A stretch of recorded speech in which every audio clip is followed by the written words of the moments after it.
Welcome to Neil's Han Dynasty, where we have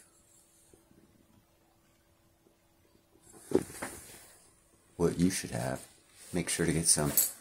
Well, it looks like the current administration is fleecing other countries for their own political gain.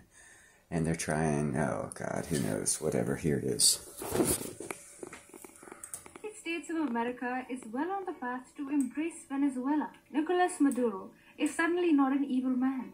In fact, he is the man who can help Washington in its time of crisis. The United States is now looking to free up Venezuelan oil, and for it, is willing to dilute sanctions against the South American nation. But don't be mistaken, the Biden administration isn't looking to help the world just yet, which is why when Venezuelan oil is freed up, it will almost entirely be used by the United States alone. This is an attempt to cool gasoline prices across the United States, even as Washington's allies continue to get their economies battered by high energy prices.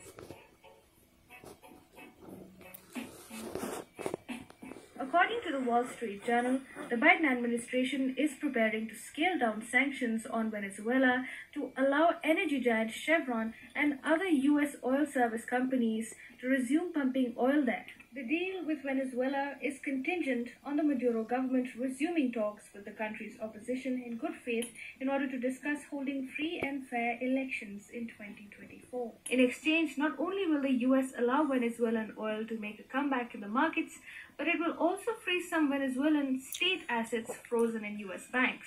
These will be used to medicines and equipment for Venezuela's electricity grid and water supply network.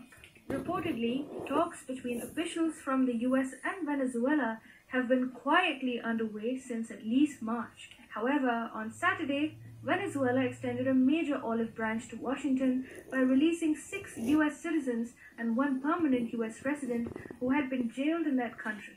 In exchange, the US released 2 nephews of the Venezuelan First Lady Celia Flores, who had been convicted of drug trafficking.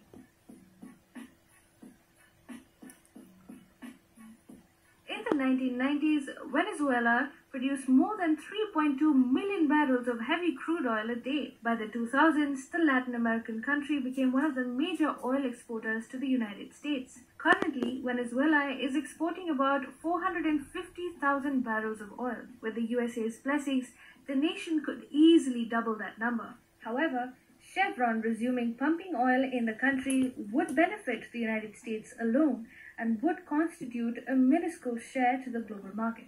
Slowly but surely, the US is pushing Caracas to regain the prominence in global markets that the country once enjoyed. In the short term, the US is aiming to secure oil supplies for itself, perhaps even at discounted rates from Venezuela. In the long run, Washington is looking to infiltrate the OPEC Plus with Venezuela on its side. And the games continue.